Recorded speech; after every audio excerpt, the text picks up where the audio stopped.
मोक्ष संस्था ने मेडिकल रेंज बसेरा में धूमधाम से दोनों अनाथ लड़कियों का विवाह करवाया और हंसी खुशी दोनों दुल्हन की विदाई की। दोनों लावारिस लड़कियों के विवाह में जबलपुर के प्रथम नागरिक महापौर जगत बहादुर सिंह, अनुराधा देवाचार्य, ज्ञानेश्वरी दीदी सहित सैकड़ों लोग शामिल हुए।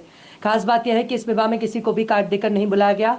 मोक्ष संस्था की तरफ से एक मैसेज सोशल मीडिया में वायरल किया गया और इसी मैसेज को पढ़ने के बाद दोनों लड़कियों के विवाह में सैकड़ों लोग शादी में शामिल हुए और उन्हें आशीर्वाद दिया। 10 साल पहले लावारिस मिली थी दोनों बच्चियां आशीष ठाकुर मोक्ष संस्था के अध्यक्ष के नेतृत्व में सालों से गरीब और बेसहारा लोगों की मदद के लिए संस्था चला आ रहे हैं। इस संस्था में शहर के कई युवा और समाज सेवी भी शामिल हैं। मोक्ष संस्था के सदस्यों ने अभी तक सैकड़ों लावारिस शवों का भी अंतिम संस्कार किया है।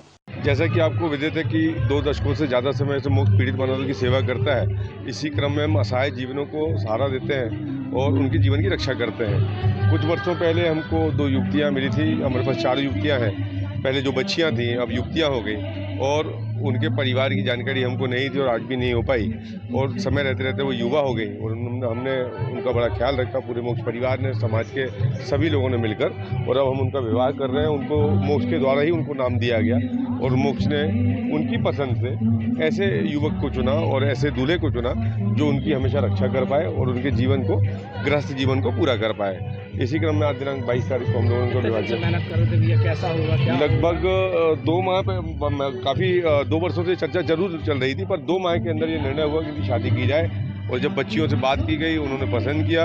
और आप मानिए ईश्वर की बहुत बड़ी कृपा है मेरे व्यक्तिगत जीवन में कि इस बार इस विवाह में बहुत सारी अनोखी चीज़ें हुई। पहली बात तो ये कि हर व्यक्ति का ना कोई नाम है, कोई ना कोई स्थान है।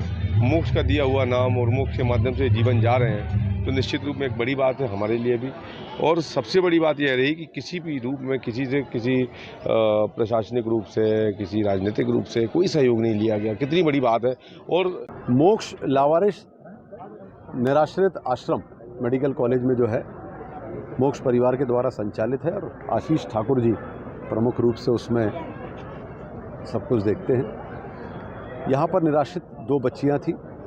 उन बच्चियों को पालक बनके मोक्ष परिवार ने आज शादियां की और ये बहुत बड़ा दान है।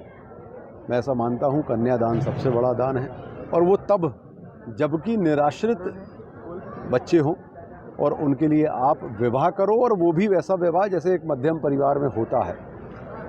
बहुत अच्छे मन से, अच्छे ढंग से आज निराश्रित 2 कन्याओं की किए गए इस विवाह को बड़ी एक उच्च श्रेणी में मैं मानता हूँ। मोक्ष परिवार को, आशीष ठाकुर जी को और सबको बहुत बहुत बधाई, शुभकामना देता हूँ। उन दोनों जोड़ों को भी उनका भविष्य उज्जवल हो, उनके सुख दुख के साथ हम लोग सदैव रहेंगे और मैं कामना करता हूँ मां नर्मदा से कि उनके ऊपर अपना खूब आशीर्वाद बना के रखें। खबरों में फिलहाल इतना ही। और भी खास खबरों के लिए आप देखते रहिए स्टेट टुडे न्यूज़।